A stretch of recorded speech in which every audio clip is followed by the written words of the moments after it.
meu nome é Lucas. Eu vou ficar responsável pela parte mecânica da coisa, né? Então hoje a gente vai falar sobre os aparelhos em si e as execuções e o que cada aparelho vai implicar fisiologicamente falando no corpo do nosso aluno. Dá uma passada bem rápida aqui no meu currículo. Hoje eu sou pós-graduado em Cinesiologia e Biomecânica pelo Instituto do Leste Mineiro e Fisiologia do Exercício pela mesma instituição. Aqui está alguns cursos que eu já fiz por fora. Eu tive uma breve passagem no fisiculturismo, fiquei 2 anos competindo na modalidade, mas hoje eu me dedico ao levantamento de peso, que é a minha paixão. E aí, essa introdução, esse comecinho da aula, eu gosto de começar trazendo algumas reflexões que são um pouquinho fora do nosso tema, só que eu acho que vão ser interessantes na nossa prática. Então, aqui está a descrição do método científico, e eu acho interessante a gente falar sobre isso, porque a nossa profissão, a gente às vezes acaba se afastando um pouco da ciência, porque a nossa profissão ela é muito prática, né? Então, muitas vezes a gente sai de casa às 5 horas da manhã e volta às 11, e a gente não tem nem tempo de estudar. E aí a gente fica muito enviesado na nossa prática. A gente trabalha de uma forma, e aí vamos postar um estudo falando que o que a gente faz não é tão interessante. Mas a gente ignora, não, eu faço assim e tá certo. Mas não é bem assim. A ciência ela é aliada à nossa prática, porque a ciência nada mais é do que a observação da prática. A ciência ela testa a nossa prática. Então é muito interessante a gente usar a ciência como uma ferramenta para a nossa prática. Outra coisa que não tem muito a ver com o nosso tema dessa aula em específico, mas é interessante a gente ter em mente, é esse trabalho aqui da IUSCA, que é um consenso da IUSCA, que é meio que uma sociedade de cientistas, né? E eles fizeram esse trabalho que é meio que um consenso para otimizar a hipertrofia.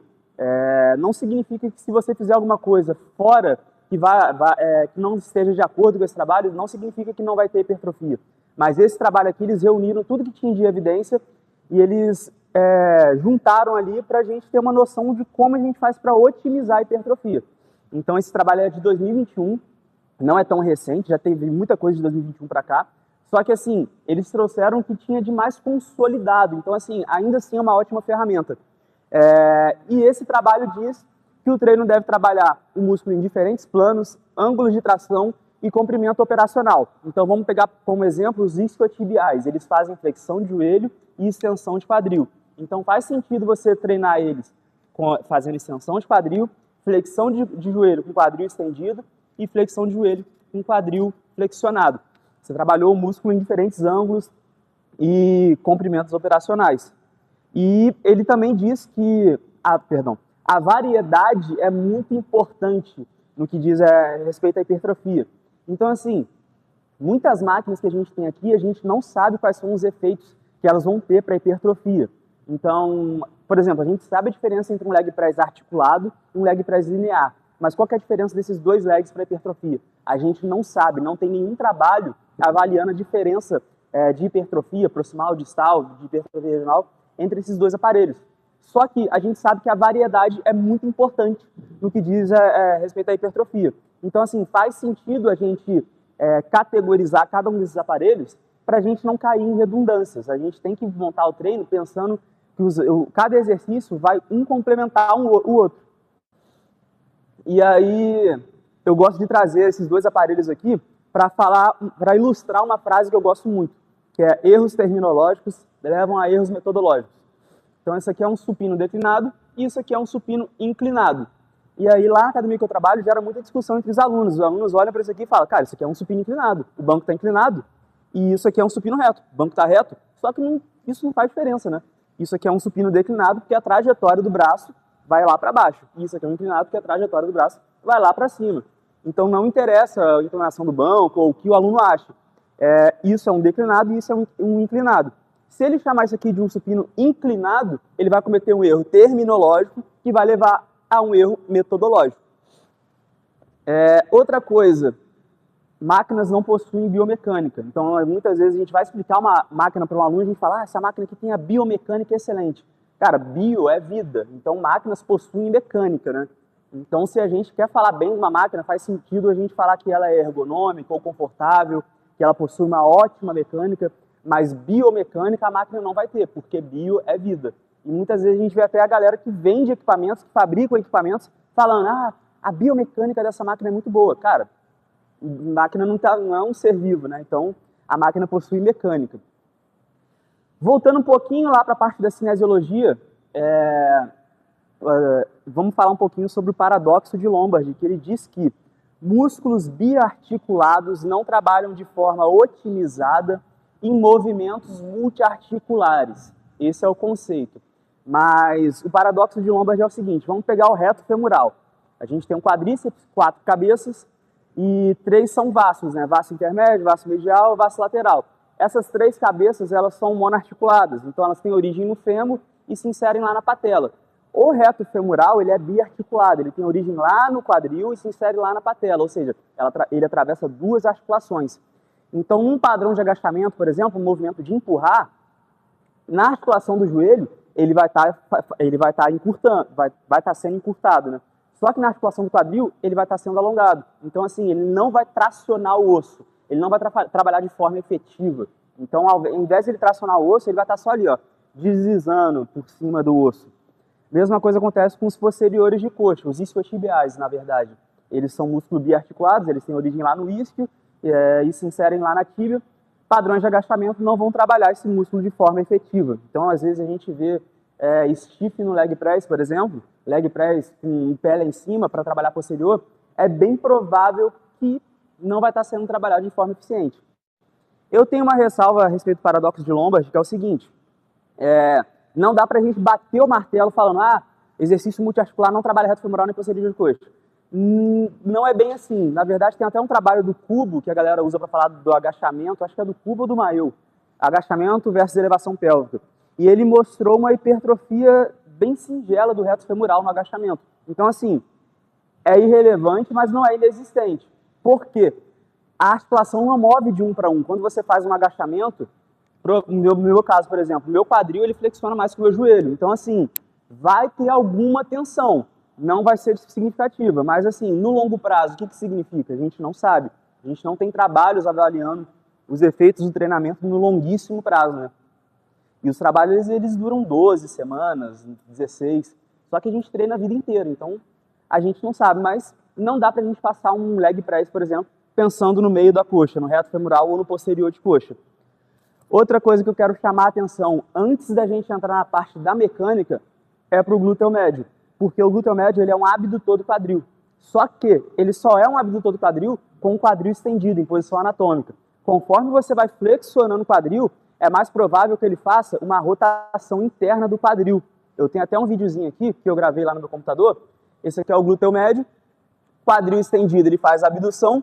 E quadril fletido, se o glúteo médio encurtar, ele vai rodar o fêmur. Eu até mudei a visão aí. Se ele encurtar, ele roda o pé para dentro, ao invés de abduzir o quadril. Então, a gente, às vezes, passa a cadeira abdutora pensando no glúteo médio, não sei se é o mais eficiente. É bem provável que a cadeira abdutora vai trabalhar mais o glúteo máximo, porque o quadril está fletido, você senta na cadeira abdutora. E isso é muito importante na hora da gente considerar a montagem de treino, porque cada aluno vai ter um objetivo específico. E a gente vê que o glúteo médio é muito relevante no aspecto físico do corpo humano. Então aqui tá esse rapaz da categoria Men's Wellness, e esses dois aqui são da Classic Physique. E é muito evidente a diferença que um glúteo médio causa num corpo, um glúteo médio bem desenvolvido, né? Então, se a gente pega uma menina da biquíni, uma menina da wellness, cara, a gente tem que trabalhar o glúteo médio da forma mais eficiente possível. E qual que é a forma mais eficiente de você trabalhar o glúteo médio? Quadril estendido, posição anatômica. Lembrando que o glúteo médio é bem provável que ele seja um rotador interno, com quadril fletido. Então, quais exercícios que a gente vai trabalhar o glúteo médio de forma eficiente? Abdução no cross, com caneleira, mini band, apolete. Dobrou o quadril, o glúteo médio já não vai ser tão eficiente. E agora, entrando mais um pouquinho no nosso tema, eu acho importante trazer essa definição aqui, porque esse é um curso de cinesiologia. Cinesiologia estuda o movimento humano. Cinésio vem de kinesis, kinésio, né, do grego, que significa movimento, e logia é estudo. Então, cinesiologia é o estudo do movimento humano. E o que gera o movimento humano? Biomecânica, fisiologia do exercício, anatomia, tudo isso faz parte da cinesiologia. E aqui estão conceitos que a gente tem que estar bem tem que estar bem claro na nossa mente na hora de a gente estudar o movimento humano, né? Então, a cinesiologia, ela estuda o movimento humano, e dentro da cinesiologia a gente tem a biomecânica, que estuda os efeitos da mecânica no corpo humano, num ser vivo, né? Biomecânica. Mas no nosso caso a gente vai falar de um ser humano, a gente não está estudando em animais, né? Então, a biomecânica estuda os efeitos da mecânica no corpo humano, e dentro da biomecânica a gente tem duas disciplinas, que é a cinética e a cinemática. A cinética estuda as forças atuantes no movimento, e a cinemática analisa a característica do movimento. Ou seja, a cinemática analisa a posição, ângulo da articulação, deslocamento. Já a cinética vai analisar força, por exemplo, força que o músculo causa, força de reação. Não sei se olhando dessa forma vai ficar muito claro, mas quando a gente olha os instrumentos que avaliam cinética e cinemática, fica mais claro. Então, esses aparelhos aqui eles servem para medir a cinética do movimento. Então, a gente tem uma plataforma de força, que mede a reação do solo. A gente tem a eletromiografia, que mede basicamente, tá, de forma bem grosseira, a força que o músculo está gerando. A gente tem um dinamômetro isocinético, que mede a força da pegada. Cadeira extensora isocinética, que mede a força dos extensores do joelho. E um instrumento de análise cinemática do movimento são esses marcadores reflexivos. Você bota eles nos acidentes ósseos e dessa forma ele registra os movimentos num software de computador. Eu tenho até um macete para decorar o que é cinemática, é só você lembrar de cinema, imagem. Cinema, você está vendo um vídeo. E para você analisar a cinemática do movimento, você precisa de um vídeo, de uma fita, sei lá. Então, cinemática, cinema, imagem, movimento. Cinética, força. E aí agora eu tenho uma pergunta para vocês. Olhando esse rapaz fazendo elevação pélvica, vocês acham que a elevação pélvica é mais pesada no início do movimento ou no final do movimento? Nisso. Por que você acha isso? Tirar o peso do chão, né? Vai tirar ele da...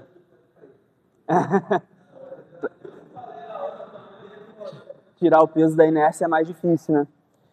A sua resposta está certa, realmente a elevação pélvica é mais difícil aqui no começo, só que muitas vezes a gente tem uma falsa impressão de que ela é mais pesada aqui, porque a força-peso vai estar perpendicular aos membros, né? Então a gente pensa que a elevação pélvica tem um pico de torque no pico de encurtamento, mas é justamente o contrário, ela é mais pesada ali no início. E hoje eu quero construir o raciocínio para vocês entenderem por que a elevação pélvica é mais pesada no início. Então, não tem como eu não falar de mecânica. E não tem como eu falar de mecânica sem falar das leis de Newton. Começando pela primeira lei de Newton. A lei de Newton a primeira lei de Newton é a lei da inércia. Ela diz que todo objeto em repouso ou em velocidade constante vai tender a permanecer nesse estado, a não ser que outra força altere esse estado de inércia, né? Então, vamos pegar essa garrafa aqui, por exemplo. Se eu falar, garrafa, se mexe, ela não vai se mexer. Não tem nenhuma força atuando sobre ela. Mas se vier uma força atuando sobre ela, ela vai alterar esse estado de inércia dela. Então, a gente tem dois estados de inércia, dois estados de equilíbrio. Equilíbrio dinâmico e equilíbrio estático. Então, um exemplo de equilíbrio dinâmico é a própria Terra girando em torno do Sol. Ela vai ficar girando em torno do Sol ad eterno, a não ser que outra força mude esse estado dela. Então, se vier um meteoro se chocar contra a Terra, talvez esse meteoro desvie um pouquinho a trajetória da Terra, porque outra força mudou esse estado de equilíbrio dinâmico. E o equilíbrio estático é justamente o equilíbrio parado, né? Essas duas pedrinhas desse lado estão gerando a mesma força dessas duas pedrinhas desse outro lado. Então, quando a gente fala de equilíbrio, é só vocês decorarem que a soma de todas as forças é igual a zero. Então, equilíbrio estático e dinâmico compreendem a primeira lei de Newton. E aí a gente tem a garrafinha aqui na inércia, e a segunda lei é a lei da aceleração. Ela diz que a velocidade de um objeto vai ser proporcional à força aplicada sobre ele. Então, se eu faço uma força fraca, ela se move devagar. Se eu faço uma força forte, ela se move rápido. Se eu fizer uma força para cá, ela vai para cá. Se eu fizer uma força para lá, ela vai para lá. Essa é a lei da aceleração. E ela é compreendida por essa forma aqui. Força é igual a massa multiplicado por aceleração, ou seja, a força é o produto da massa pela aceleração. Deixa eu pensar como que eu vou exemplificar isso para vocês. Vamos supor que se essa garrafa aqui, vamos imaginar que ela não tivesse massa, então ela não estaria gerando uma força contra o solo, ela não tem massa, e vamos supor que não tivesse gravidade, que é o caso da aceleração, não teria força contra o solo, a garrafa estaria flutuando aqui. Então a força que essa garrafa gera contra o chão é o produto da massa, o peso dela, vezes a aceleração, que é a velocidade da gravidade, 9,8 metros por segundo ao quadrado. E ainda falando da garrafinha, a gente chega na terceira lei de Newton. Ao mesmo tempo que a garrafa faz uma força contra o chão faz uma força contra a garrafa. É a lei da ação e da reação. Então, vamos voltar lá para o planeta Terra. Vamos pegar a Lua aqui. Ao mesmo tempo que o planeta Terra puxa a Lua contra ele, a Lua puxa o planeta Terra de volta. Então, ao mesmo tempo que a Terra puxa a garrafa para o centro dela, a garrafa puxa a Terra de volta. Lógico, numa magnitude muito menor, porque a massa da garrafa é muito irrelevante, é desprezível em relação à massa da Terra. Então, se eu pular aqui, a Terra me puxou de volta, mas ao mesmo tempo eu puxei a Terra. Só que a minha massa é de 90 quilos, a da Terra é não sei quantos milhões. Essa é a lei da gravitação universal, né? Eu não trouxe a definição dela aqui, mas todo objeto vai ter uma certa força gravitacional. E essa força gravitacional vai ser maior quando a massa desse objeto é maior. E nessas três leis de Newton, a gente falou de forças, né? E a força, ela pode ser representada por um vetor. E o vetor é um desenho de uma seta, literalmente. E um vetor possui magnitude, sentido e direção. Magnitude é a força do vetor. Então, como ele é representado por uma seta, se essa força for muito grande, a gente desenha uma seta grande. Se essa força for pequena, a gente desenha uma seta pequena. Sentido é o sentido horizontal ou vertical, e direção é direita e esquerda, cima e baixo. Então, vamos falar da força-peso, que é a força da gravidade, né? Ela está sendo representada por esse vetor vermelho aqui, e ele sempre aponta em direção ao centro da Terra. Às vezes a gente vê uma definição de que a força-peso é perpendicular ao solo. Eu não sei se essa definição é muito interessante, porque às vezes o solo não vai ser reto, né? Às vezes o solo é inclinado, é um morro. Então, lembrem sempre que a força-peso aponta em direção ao centro da Terra. E quando a gente vai representar a força-peso em um objeto, a gente tem que botar a força-peso em cima do centro de massa do objeto, que no caso do ser humano é mais ou menos ali na frente da segunda vértebra sacral. O Matheus já trouxe a definição de centro de massa, ele explicou um pouquinho melhor, mas no nosso caso, como a gente está no planeta Terra e a gente sofre a ação da gravidade, o centro de massa se confunde com o centro de gravidade. Então é mais ou menos onde o objeto vai estar equilibrado. E falando de equilíbrio, o centro de massa, como o Matheus disse, tende sempre a permanecer sobre a base de suporte. Então é o que ele falou. Se a gente imaginar uma linha reta aqui na barra, nesse agachamento, ó, essa linha reta vai dar sempre no meiozinho, mais ou menos, do pé. O centro de massa tende sempre a ficar sobre a base de suporte. Mas se a gente deslocar esse centro de massa, o que acontece? Vai ter um desequilíbrio. E aí o rapazinho aí está caindo. Porque o centro de massa dele foi para trás e a base de suporte foi para frente. Ele caiu e ele escorregou. E quando ele escorregou, ele gerou uma força de atrito no chão, que pode ser representada por esse vetor aqui. Se o rapazinho escorrega para frente, a força de atrito ela é representada para trás. A força de atrito ela é sempre paralela ao plano. Então, paralelo vai no mesmo sentido do plano. Aqui está o chão, essa poça d'água azul, e a força de atrito está paralela. E a outra força que eu queria falar com vocês é a força normal. Não sei se vocês lembram da garrafa, mas ao mesmo tempo que o chão faz força contra a garrafa faz força contra o chão. É a força de reação, a terceira lei de Newton. Essa força pode ser representada por esse vetor aqui, que vai ser sempre perpendicular ao plano. Perpendicular significa um ângulo de 90 graus, é reto em relação ao plano. Sempre que eu falar perpendicular, esse é o significado. E aí, quando essa força, esse objeto interage com um plano que não é reto, a gente tem que fazer a composição ou a decomposição vetorial. Eu até botei de propósito aqui essa personagem do X-Men, que é a Lince Negra, que ela tem o poder de atravessar a parede, né? E se eu largar essa garrafinha aqui no chão, ela não vai atravessar o chão, ela não é a Lince Negra. Ela interage com o chão de alguma forma. E se esse chão fosse inclinado, a gente teria que ver como que essa força iria interagir com o chão, né? Então, falando sobre a composição e a decomposição vetorial, é quando a gente tem a soma de dois vetores. Então, a gente tem um vetor aqui que, por exemplo, está perpendicular ao solo e outro vetor que está paralelo ao solo. Se a gente somar essas duas forças, a gente vai ter uma força resultante. Então, vamos pegar como exemplo esse rapaz aqui que está pescando no barquinho. Ele está lá no lago e aí tem a força da correnteza jogando para um lado e a força do vento jogando para o outro. Qual vai ser a direção do barco? Vai ser a soma dessas duas forças. Outro exemplo de composição ou decomposição vetorial. Dois rapazes empurrando a caixa em direções diferentes, a direção que a caixa vai é a soma dessas duas forças, né? Então, até trazendo um paralelo aqui para a aula do Matheus, não sei se vocês lembram, mas ele mostrou que o quadríceps, nenhum músculo, desconsiderando o reto femoral, né, vai fazer uma força muito reta aqui para a patela, né? Então, o vasto lateral ele puxa para cá e o vasto medial puxa para esse lado. Qual vai ser a direção da patela? Vai ser para cima, por quê? É a soma dessas duas forças diagonais. E aí, nessa questão de composição e decomposição vetorial, a gente já dá até para fazer uma análise do pé na plataforma do leg press. Vamos só fazer a decomposição dessa força da caixa caindo na rampa. A caixa caiu na rampa, ela não vai atravessar a rampa porque a caixa não é a lince negra. Então aqui está a força-peso da caixa em cima do centro de massa e a gente tem que decompor essa força-peso que não está perpendicular ao plano. Então se a gente decompõe essa força-peso, a gente vai obter a normal, que é a força de reação do solo, né, que é sempre perpendicular ao solo, e a gente tem a força de atrito. Se essa caixa escorregar nessa rampa, vamos supor que essa caixa tenha 10 quilos. Se um rapaz for tentar empurrar essa caixa para subir, o rapaz não vai ter que empurrar 10 quilos, ele provavelmente vai ter que empurrar menos, porque parte da força da caixa vai estar sendo dissipada pela força de atrito.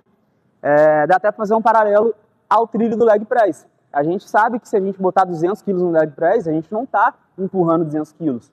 A gente vai estar empurrando, basicamente, a conta que a gente tem que fazer para saber quantos quilos a gente está pegando no leg, a gente tem que considerar o seno do ângulo do leg. Então vamos supor que esse leg press aqui ele seja 45 graus. O seno do ângulo de 45 é 0,7. Então se você está com 100 quilos no leg press, na realidade você está empurrando 70. E aí a gente vê uns vídeos aí na internet da galera fazendo leg com meia tonelada.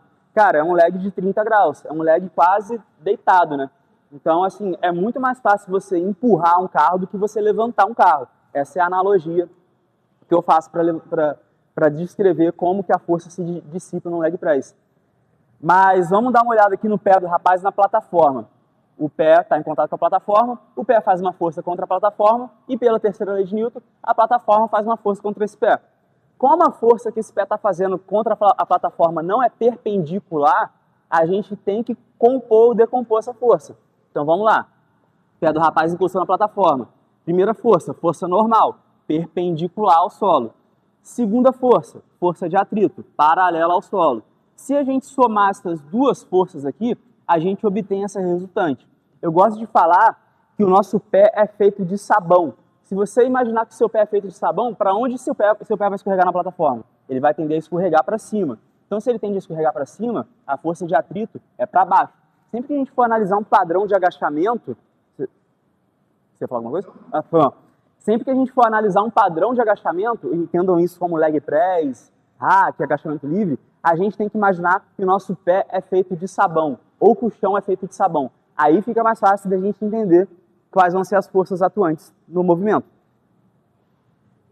Recapitulando aqui, a gente falou de 4 forças. A gente tem que ter bem conceituado essas 4 forças. Primeira força é a força-peso, que aponta sempre em direção ao centro da Terra. Segunda força é a força de atrito, que é sempre paralela ao solo. Terceira força é a força normal, que é sempre perpendicular ao solo. E a quarta força, que é a força resultante, que é a soma de 2 vetores ou mais. Alguma dúvida até aqui, galera? Tudo tranquilo? Posso seguir? E aí, eu tenho uma pergunta para vocês. Qual que seria a diferença de fazer o agachamento no Smith com o pé na frente ou com o pé embaixo do ombro? Será que é bom? Será que é ruim? Faz mal? Não faz mal? É errado? É certo? O que vocês acham? Depende do... Sim.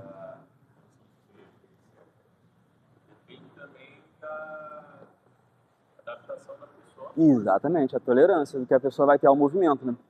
Então, vamos lá.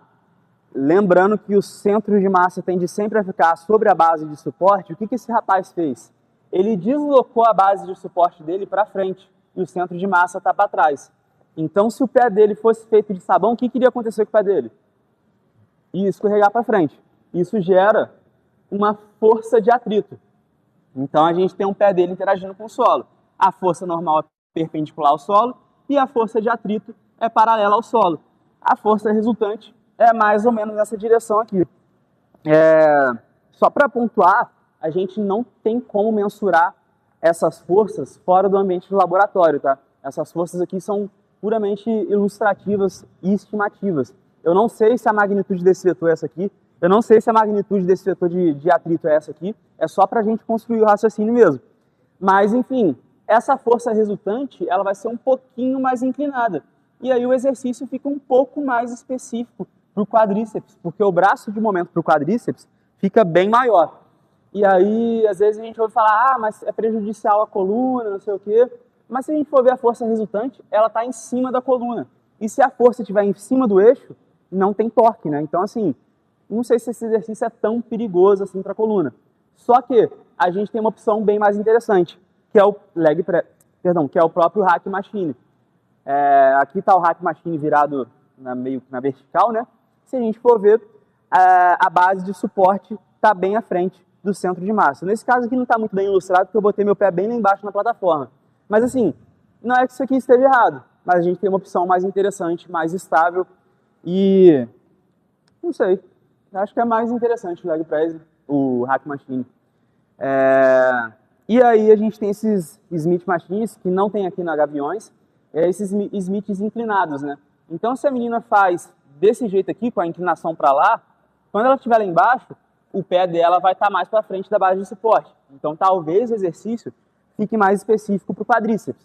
Ao contrário desse aqui, a base de suporte vai estar bem embaixo do centro de massa. Então talvez desse jeito o exercício fique mais específico para o glúteo. E aí a gente falou bastante de forças, mas a gente está no ambiente de academia, e quem frequenta a academia são pessoas, e a gente tem que considerar como que essas forças interagem com as pessoas. E aí não tem como a gente falar de forças e pessoas sem falar de alavancas. O Matheus já falou um pouquinho de alavancas, mas vamos dar uma recapitulada aqui. Tem essa frase do Arquimedes que eu gosto muito, que ele diz que dê-me uma alavanca e um ponto de apoio que eu moverei o mundo. Então aqui estão as 3 classes de alavancas. Eu tenho até um macete para vocês decorarem essas classes, não sei, prova de concurso, prova da faculdade. A gente tem 3 classes. 1, 2, 3. FRP. Decorou FRP, já era, você não esquece mais quais são as alavancas. Então, as alavancas interfixas, ela tem o eixo entre a força e a resistência. Interfixas, entre, tá entre a força e a resistência. Alavanca interresistente, a resistência está entre o eixo e a força, ou seja, interresistente, está dentro, está entre, tá ligado? E aí, alavanca interpotente. A potência, a força de tração, está entre o ponto de apoio, o eixo, e a resistência. Então, entre. 1, 2, 3. FRP. E aí, eu quero saber a opinião de vocês. Por que a gente não coloca a maçaneta da porta no ponto vermelho ou no ponto verde? Por que vocês acham que sempre que a gente vai construir uma porta, não que a gente construa portas, né, mas sempre que a gente compra uma porta, a maçaneta dela está na beiradinha da porta? Por que será que eles constroem as portas desse jeito? Por causa do braço de alavanca dela. E aí o braço de alavanca pode ser medido pelo torque, né? E o torque é o produto da força multiplicado pela distância. Então, a gente tem esse desenho do rapazinho aqui segurando essa barra. A barra nessa primeira imagem, ela está em equilíbrio estático. Ela não está caindo para nenhum dos lados. Então, ele não está nem fazendo força para segurar essa barra, mais ou menos. Na segunda imagem, a barra caiu um pouquinho para frente. Então, o torque vai aumentar um pouquinho. Na terceira imagem, o torque está maior. E na última, o torque está muito grande. O torque ele pode ser ilustrado aqui, representado pelo braço de momento. E o braço de momento é a distância perpendicular entre a força e o eixo. Lembrando que perpendicular é um ângulo de 90 graus. A força aqui nesse caso é a força-peso e o eixo é essa bolinha amarela. Para fins didáticos, nesses slides eu sempre represento esse esquema aqui nessas cores. O eixo vai estar sempre representado em amarelo, a força vai estar sempre representada em vermelho e o braço de momento vai estar sempre representado em azul. Então vamos recapitular essas imagens aqui. Primeira imagem, equilíbrio estático, não tem nenhuma força. Não tem nenhum torque, perdão. Segunda imagem, a barra caiu um pouquinho. Então, o centro de massa da barra se afastou um pouco do eixo. A gente criou um braço de momento. O torque está um pouquinho maior. Na terceira imagem, esse torque está maior ainda. Por quê? A barra caiu mais, o centro de massa se afastou do eixo e a gente aumentou o braço de momento. Na quarta imagem, o braço de momento está gigantesco. Então, o braço de momento, nesse caso aqui, é a ilustração do torque.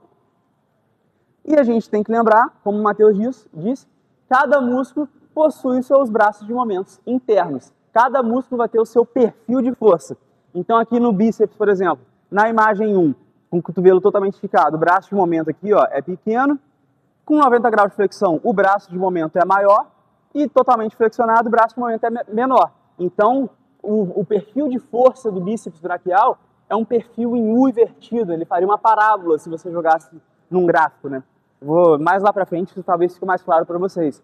Mas é bom vocês saberem que cada músculo possui o seu perfil de força. Então, como o Matheus disse, por exemplo, o glúteo máximo, ele é mais forte no final da extensão. O adutor magno, ele é mais forte alongado.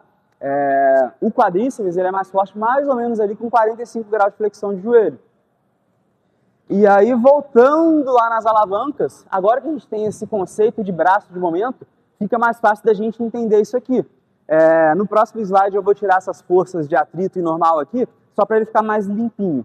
Mas vamos lá. Aqui está a força resultante, e a força resultante está interagindo com o rapaz.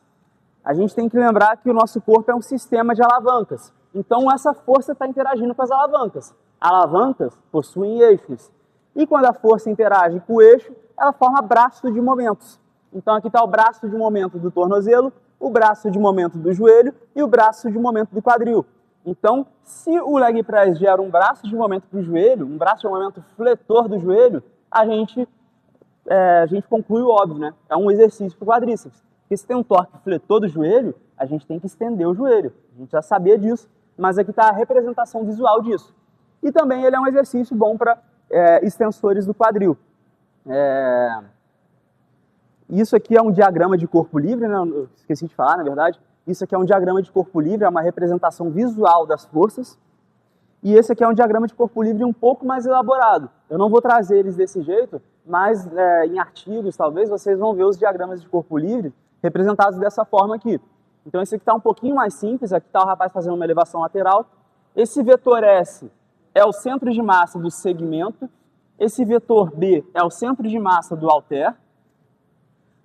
Esse vetor M é a força do deltoide.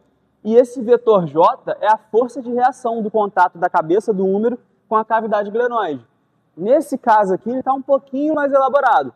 Esse vetor M é a força do tendão patelar, o vetor S é o centro de massa do segmento, e o vetor W é o centro de massa desse, vamos chamar de halter também, né? Mas como esse halter ele não está paralelo ao plano, que é a perna, a gente tem que decompor o vetor desse halter. Então está aqui o vetor do halter decomposto em força paralela ao plano e perpendicular ao plano. Está aqui a força do tendão patelar decomposta em vetor paralelo ao plano e perpendicular ao plano. Perdão, inverti ali. Mas enfim, a gente não vai tratar os diagramas de corpo livre dessa forma mais complexa. Mas se vocês pegarem os livros para dar uma folheada, vocês vão ver que eles vão ser representados dessa forma. Essas imagens eu peguei do livro Cinesiologia do Aparelho Músculo-Esquelético do Newman. É um excelente livro, eu recomendo vocês lerem ele. É um livro assim que vocês podem ler e reler o resto da vida, porque cada vez que vocês lerem esse livro, vocês vão ver uma coisa diferente nele. E nem sempre o braço de alavanca vai ter o mesmo tamanho do braço de momento. Então tá aqui o rapaz fazendo uma elevação frontal, o braço de alavanca é o próprio braço dele, e o braço de momento é a distância perpendicular entre a força e o eixo. Mas se esse rapaz continuar subindo o braço de momento aqui ó, diminui, mas o braço de alavanca ainda é o braço dele. E quando a gente fala das alavancas, a gente consegue traçar os braços de momentos delas. Então, aqui vamos pegar como, por exemplo, a alavanca interfixa. Nesse caso aqui, eu representei a força potente como esse braço verde e a força resistente como esse braço azul. Então, a alavanca interfixa, ela vai ser meio equilibrada, é uma tesoura, né? Essa articulação aqui também, não vou lembrar o nome dela, a articulação da C1 com o crânio, ela é uma alavanca interfixa. Oi? Não, a atlantoaxial é C1 com C2. Cabeça com C1. Occipital? É? Atlanto-occipital. Então, essa articulação da cabeça é uma alavanca interfixa. O eixo está aqui e eu tenho cabeça para trás e cabeça para frente. Então, aqui está a força potente em verde e a força resistente em azul. É meio equilibrado, né? Mas a alavanca interresistente, a gente ouve falar que ela é uma alavanca de força. E por que ela é uma alavanca de força? O braço de potência vai ser sempre maior do que o braço de resistência. Sempre. É por isso que a gente consegue fazer panturrilha com muita carga. É uma alavanca, o nosso tornozelo aqui, ele é uma alavanca interresistente, é uma alavanca de força. E a alavanca interpotente vai estar sempre em desvantagem mecânica. Por quê? O braço de resistência, em azul, vai ser sempre maior do que o braço de potência, em verde. Mas e quando a gente tem a resistência em cima da potência? As duas estão juntas. Qual que é essa classe de alavanca? É interfixa? É interresistente? É interpotente? Vamos supor que a gente tem um halter aqui nessa alavanca e a gente faça força aqui, em cima da resistência. Essa alavanca é interresistente ou interpotente? O que vocês acham? Pode ser uma questão de prova de concurso. Se eu fosse da banca, eu botava essa. Enfim, esse tipo de alavanca ele não é caracterizado em nenhuma dessas três classes, né? Essa alavanca não cabe nessa classificação. Mas, enfim, no ambiente da academia, a gente provavelmente não vai ver esse tipo de alavanca, não. O único exercício que eu consigo imaginar que tem esse tipo de alavanca é a remada middles, né? Que você bota a anilha na barra e você rema com a barra apoiada na quina.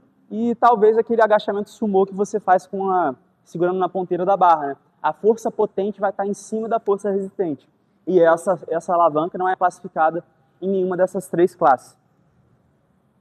E agora a gente vai classificar os tipos de resistências que existem no ambiente de academia.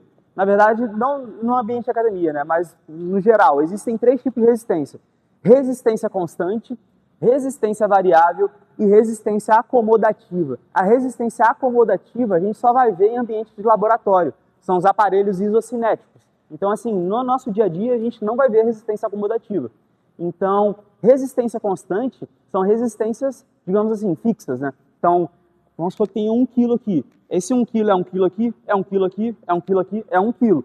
É uma resistência constante. E resistência variável vão ser os aparelhos que a gente tem braços de alavancas que elas vão variar por conta do torque.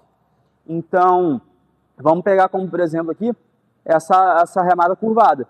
Ela é uma resistência constante, porque o peso dessa barra aqui é o mesmo peso dessa barra aqui, independente do momento do movimento, né? O que vai alterar é o tamanho do braço de momento que a barra vai formar com as nossas articulações. Então, a remada curvada, ela começa leve e termina pesada. Por quê? Quando a barra está lá embaixo, o braço de momento com o ombro é pequeno. E quando ela está lá em cima, o braço de momento do ombro é muito grande. Tanto que se a gente fizer uma remada curvada, a gente não consegue segurar muito tempo aqui em cima, se ela estiver muito pesada. Mas a gente consegue ficar o dia inteiro com a barra aqui embaixo. Por quê? O braço de momento é muito pequeno. A resistência é constante. O que varia é o braço de momento. Isso fica mais fácil de visualizar se a gente vê uma elevação lateral. Ela é muito leve aqui embaixo. Se você pegar 40 quilos, você consegue ficar balançando 40 quilos aqui embaixo. Por quê?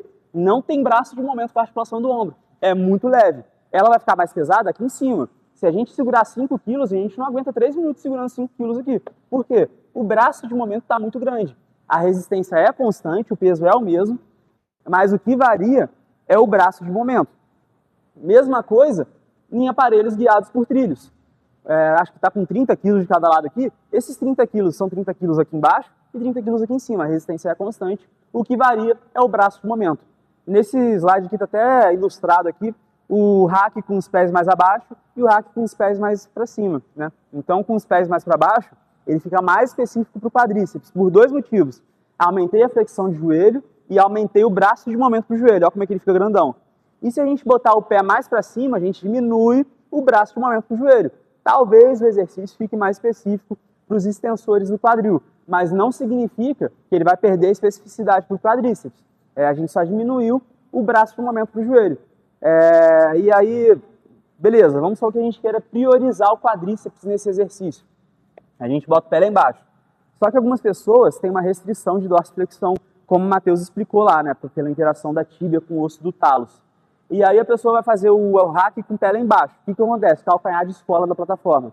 Não sei se isso é ruim, se isso é bom, mas acaba que isso limita um pouco a carga. A gente não consegue botar muita carga agachando na ponta dos pés. E aí o que a gente faz? A gente acha um meio termo entre o pé em cima e o pé embaixo. A gente bota o pé um pouquinho mais para cima e faz da maneira que a gente achar mais confortável. Ah, mas vai diminuir o braço de momento para o joelho. A gente compensa com a carga. A gente tem que lembrar que torque é a força multiplicada pela distância. Então, se a gente diminuir a distância, que é o tamanho do braço de momento, a gente compensa na carga, que vai ser a força. O exercício vai continuar sendo específico para o quadríceps. Outra forma de resistência constante são aparelhos por cabos. Tem uma ressalva, já vou trazer ela para vocês, mas aqui está o cabo, ele interage com a nossa articulação e ele forma braços de momento com as nossas articulações. A resistência é constante. Aqui está uma ilustração do agachamento livre.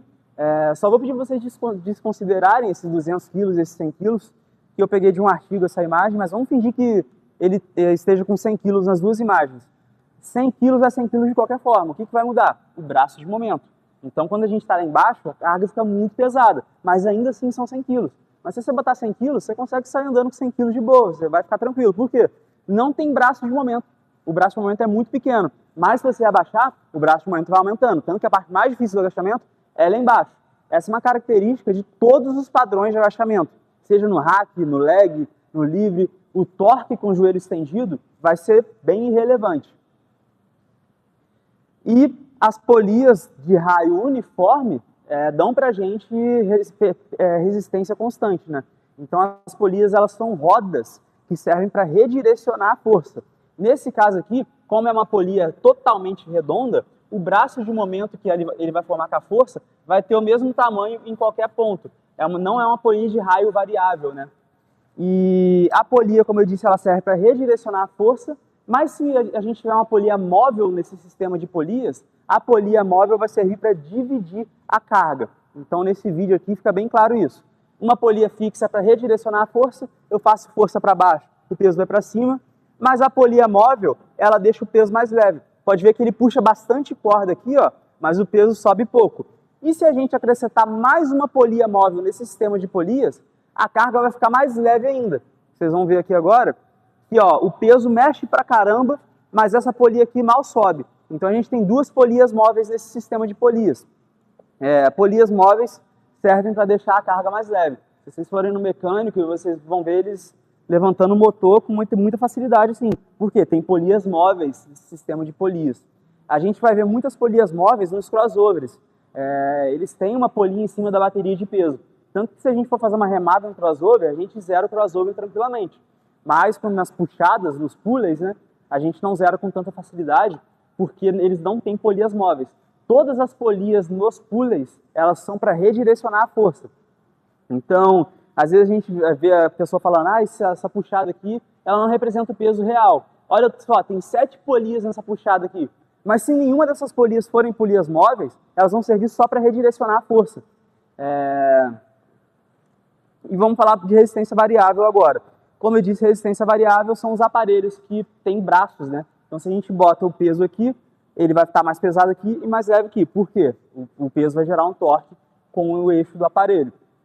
Então, outra forma de resistência variável são polias que têm raio variável. Aqui na Gaviões a gente tem os aparelhos da Hammer, né, a cadeira extensora e as puxadas, que elas têm polias que não são redondas. Então essas polias, a gente tem que ver o braço no momento que a carga forma com o eixo.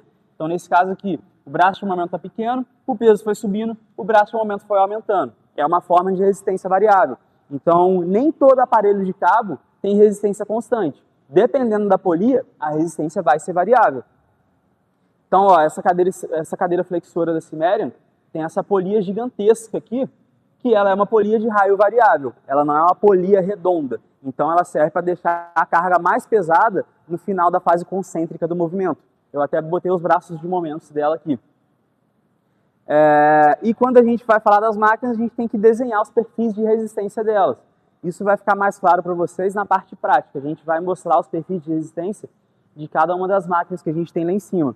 Mas vamos lá, eu peguei esse supino da Irontech aqui, que é igual que vocês têm aqui, que ele tem 3 anilheiros. Isso gera muita confusão na hora da gente montar o treino. Qual anilheiro que eu vou usar? Onde eu boto a anilha? Qual que é mais pesado? Qual que é mais leve? O que vai mudar é o perfil de resistência que cada um desses anilheiros oferece pra gente. Então a gente tem aqui o anilheiro, que a gente chama de anilheiro ascendente, esse anilheiro é o anilheiro descendente, e esse anilheiro aqui a gente chama ele de anilheiro em U invertido, ou anilheiro em sino, né? Depois vai ficar mais claro para vocês. Mas vamos analisar o anilheiro descendente. O anilheiro descendente ele interage com o eixo da máquina. Então, no início do movimento, o braço de momento é muito grande. E no final do movimento, o braço de momento vai diminuindo. O braço de momento aqui fica pequenininho. Então, esse anilheiro aqui de cima começa pesado e termina leve. Anilheiro descendente. Aqui vai estar só os braços de momento, né? Tirei a imagem, ó, deixei só o braço de momento grande no início, braço de momento pequeno no final. Se a gente jogar esses braços de momentos no plano cartesiano, a gente vai obter realmente um perfil descendente. O exercício começa pesado e termina leve. Mas se a gente olhar o anilheiro ascendente, que é o anilheiro daqui de baixo, ele começa um pouco com o braço de momento um pouco menor e termina com o braço de momento um pouco maior. Ou seja, ele começa leve e termina pesado. Tanto que quando a gente bota a carga aqui embaixo, quando a gente está próximo à falha, a gente vê que o movimento agarra do meio para o final, a gente não consegue completar o movimento. Por quê? Ele é um anilheiro ascendente, ele vai ficando mais pesado conforme o movimento acontece. Se a gente botar isso no plano cartesiano, num gráfico, a gente vai obter realmente um perfil ascendente. E agora falando do anilheiro do meio, que é o anilheiro em U invertido, a gente não está mais no supino da Irontech, porque aquele braço ali do meio, ele não forma um ângulo tão variável. O ângulo não varia tanto aqui com o eixo. Aí eu peguei essa flexora em pé da Cimmerian só para ilustrar esse perfil em U invertido, né? Então aqui no começo do movimento com o joelho totalmente estendido, o braço de momento é pequeno. No meio do movimento com o joelho em 90 graus mais ou menos, o braço de momento é muito grande. E no final do movimento, o braço volta a diminuir. Se a gente jogar isso num gráfico, a gente obtém um perfil em U invertido, em parábola, em sino.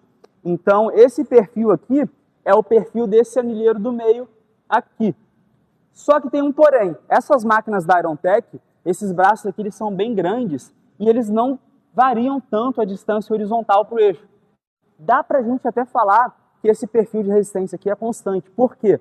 Essa curva aqui, ela vai ser um pouquinho mais achatada, ela não vai variar tanto. O perfil não é constante, mas varia muito pouco, varia de forma irrelevante. Então o anilheiro do meio, a gente pode falar que ele é um anilheiro quase constante. Só das máquinas da Irontech, que aquele braço é grandão. Nessa máquina da Cimmerian, nessa máquina da Cimmerian aqui, esse braço é um pouquinho menor. Então ele varia muito a distância horizontal, né?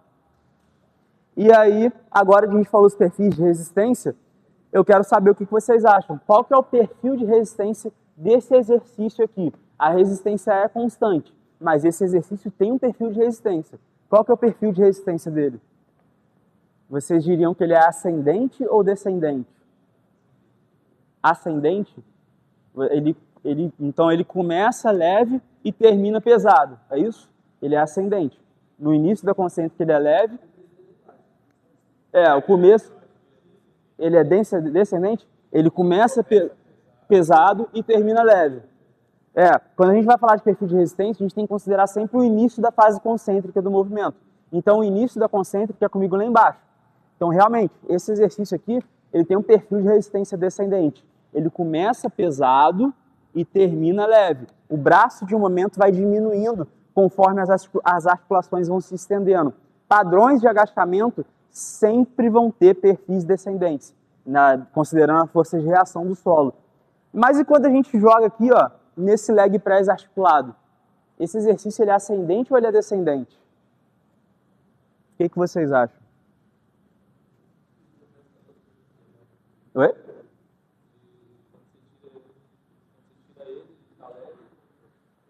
Então, a gente tem que ver o seguinte.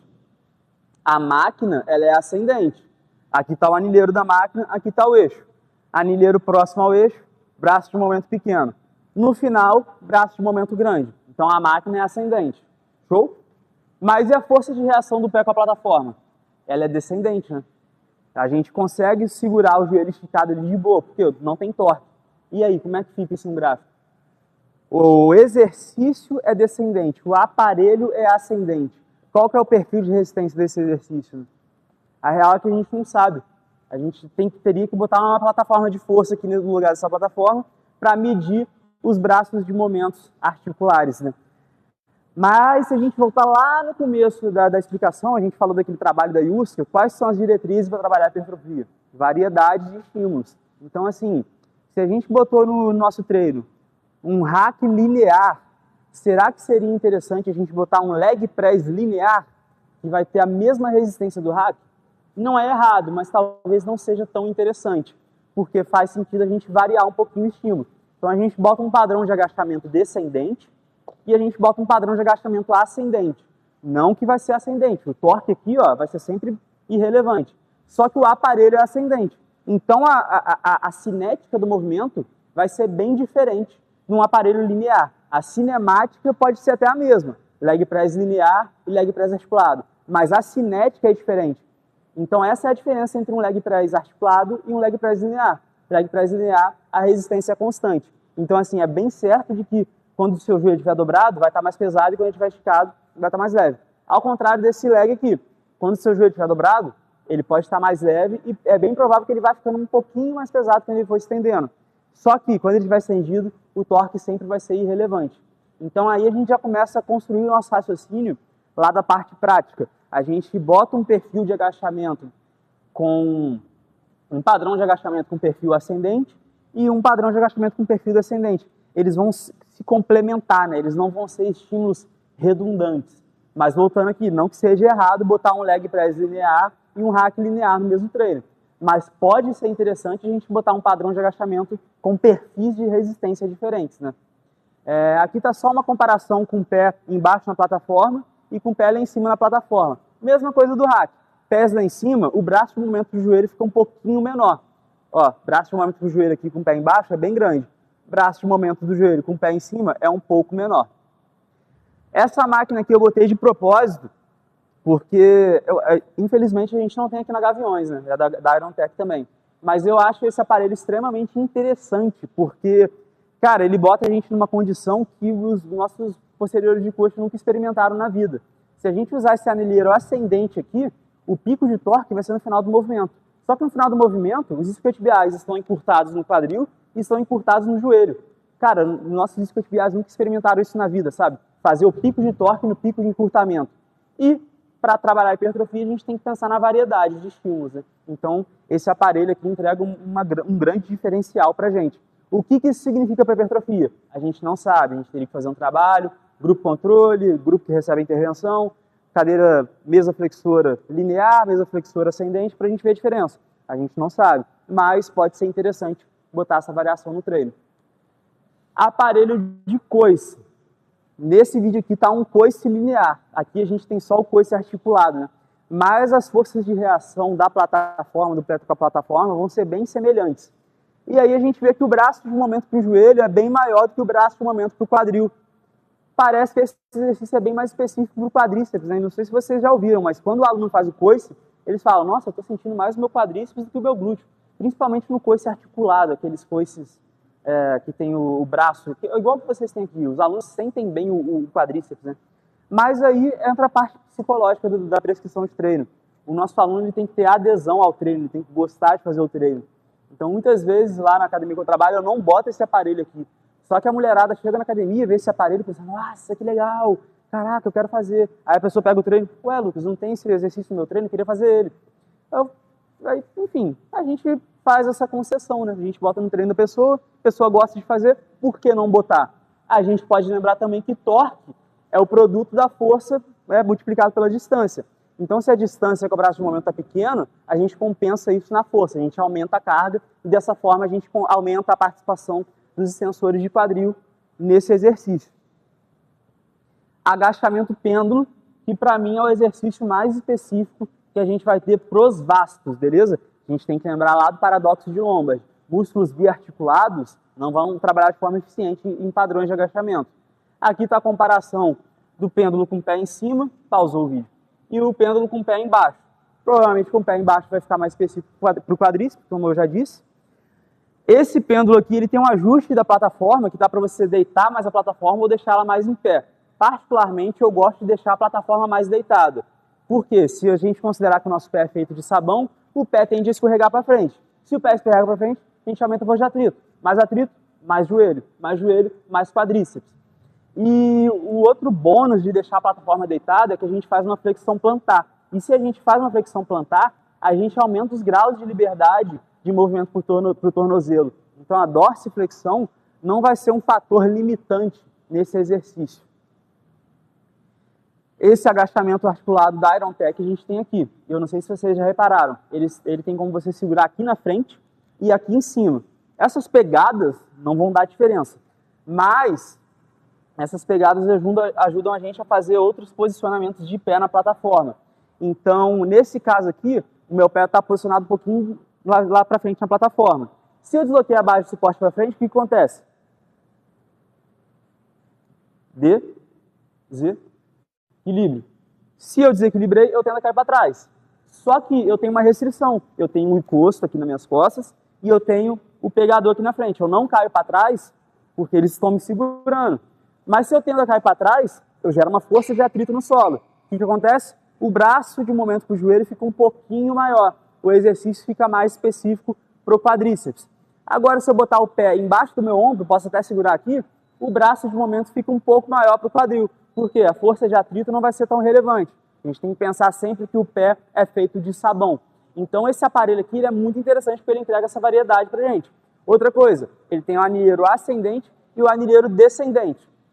A gente tem algumas pesquisas mostrando que o glúteo, apesar dele ser mais forte aqui, ele responde bem em grandes alongamentos. Então, se ele responde bem em grandes alongamentos e eu consigo deixar o exercício mais pesado lá no final, vamos usar essa opção pensando em glúteo. Bota o pé embaixo do ombro para o braço de movimento do quadril ficar grande e bota o pico de torque quando o meu glúteo estiver alongado. Esse aparelho entrega essa possibilidade para a gente. Então, assim, eu considero ele uma ótima opção para a gente trabalhar glúteo. Por quê? A gente consegue grandes amplitudes de flexão de quadril, a gente alonga bem o glúteo e a gente consegue deixar o exercício mais pesado onde o glúteo está mais alongado, se a gente usar esse anilheiro de cima aqui. E aí eu quero perguntar para vocês, qual que é o perfil de resistência desse aparelho aqui, desse supino articulado? Ele é ascendente ou descendente?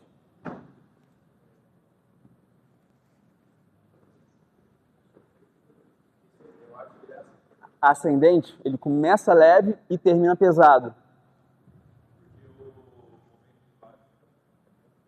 O braço de momento aqui está pequeno e aqui ele está grande, então ele é ascendente.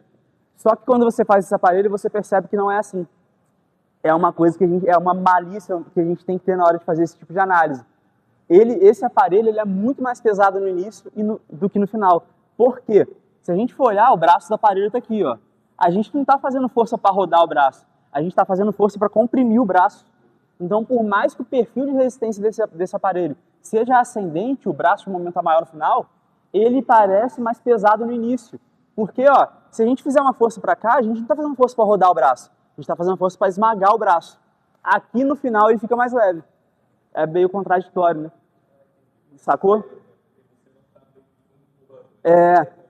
Imagina que isso aqui, meu celular, seja uma porta. Para eu abrir essa porta, tem que fazer uma força para rodar, certo? Só que eu não estou fazendo uma... Voltou aqui. Só que nesse aparelho eu não estou fazendo uma força para rodar. Eu estou fazendo uma força para empurrar. Eu estou querendo abrir a porta, empurrando ela contra a parede. Mesma coisa aqui, ó. Não estou fazendo uma força para rodar esse braço. Estou fazendo uma força para esmagar esse braço. Não estou girando. Então a máquina tem um perfil ascendente, só que quando você faz ela parece descendente. É uma malícia que a gente tem que ter na hora de analisar os aparelhos.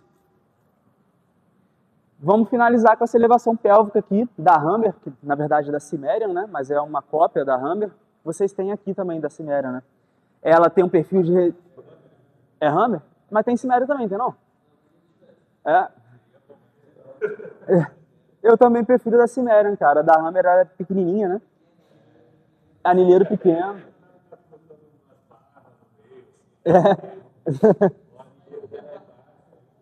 Eu gosto pra caraca dessa máquina da Cimerian. Eu só acho que essa plataforma podia ser um pouquinho maior, porque quem é baixinho fica com o joelho meio esticado. Mas, enfim, essa máquina aqui ela tem um perfil de resistência ascendente. E esse perfil de resistência combina perfeitamente com o perfil de força do glúteo. Que o glúteo é mais fácil, é mais forte quando o quadril está estendido. Essa máquina aqui, apesar de a gente estar vendo que o glúteo responde bem ao alongamento, ela é muito interessante para a gente. Por quê? Vamos supor que você treinou e você já fez hack, leg press, e você está pensando no glúteo. A gente termina o hack e o leg mais ou menos dessa forma aqui, certo? No final da concêntrica. Mas olha só, tem uma flexão de quadril aqui. Ficou faltando estimular esse restinho de amplitude aqui. O que a gente faz? Elevação pélvica. Cobriu o restinho de amplitude. Isso vai ficar mais claro para vocês na parte prática, que a gente vai desenhar os graus de amplitude de cada articulação e como os aparelhos vão cobrir esses graus de amplitude. A gente vai fazer o perfil de resistência dos exercícios em cada um dos 3 compartimentos que a gente tratou aqui, né? Glúteo, quadríceps e posteriores. Montar um treino. Exatamente. E aí a gente volta naquela imagem que eu trouxe aquela pergunta. A elevação pélvica é mais pesada no início ou no final? Agora a gente sabe que ela é mais pesada no início, porque provavelmente a força de atrito aqui é bem maior, né?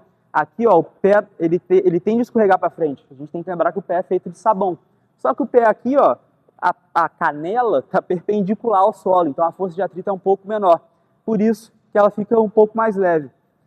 Não sei se vocês lembram, se vocês estavam por dentro disso, mas uns anos atrás aí, teve até uma treta aqui no Brasil, né, de um professor que ele falava que a elevação pélvica era um exercício ruim, porque ela não tinha torque para o quadril. Por quê? A barra, a resistência está em cima do eixo.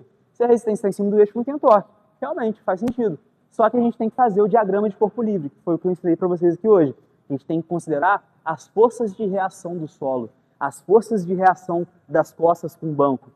E foi essa análise que esse estudo aqui fez. O estudo do Adam Brasil, de 2021. Aqui está o diagrama de corpo livre da elevação pélvica. Perdão. Como eu disse, os diagramas de corpo livre não vão ser tão complexos dessa forma aqui, mas esse trabalho foi interessante porque ele trouxe esses gráficos aqui pra gente. E aqui estão as forças do quadril. Se a gente olhar esse gráfico aqui, ó, a elevação pélvica começa pesado e ela termina mais leve. A gente faz mais força e depois a gente termina fazendo menos força. O braço de momento fica um pouco maior no início do movimento. A elevação pélvica tem um perfil de resistência descendente. Elevação pélvica livre, tá? Na máquina, a gente teria que fazer um estudo com a máquina, com uma plataforma de força na máquina para a gente saber. E aqui está o vídeo desse estudo. Foi um estudo que fez análise cinética e cinemática. Aqui a gente tem uma plataforma de força e aqui a gente tem 2 plataformas de força, uma em cada pé. A plataforma de força joga para a gente só a força de reação. A força de reação, que é a força resultante, é essa setinha azul aqui, ó. Então a gente vê que, ó, o braço de momento para o quadril é muito grande. Então, assim, a gente constata o óbvio. A elevação pélvica é um bom exercício pro glúteo. E aqui está a referência. E por hoje é isso. Eu agradeço a atenção de vocês. Vamos dar uma breve pausa. Depois disso, a gente vai lá para a prática, onde a gente vai ver tudo isso que eu e o Matheus falamos. Oi? Vai ser aqui mesmo? Show, fechou. Aí. Beleza. São 12:00 agora, a gente volta o quê? 12:30? 12:30? 12:45? 15 para as 1? Fechou então, galera. Obrigado pela atenção e na prática a gente volta.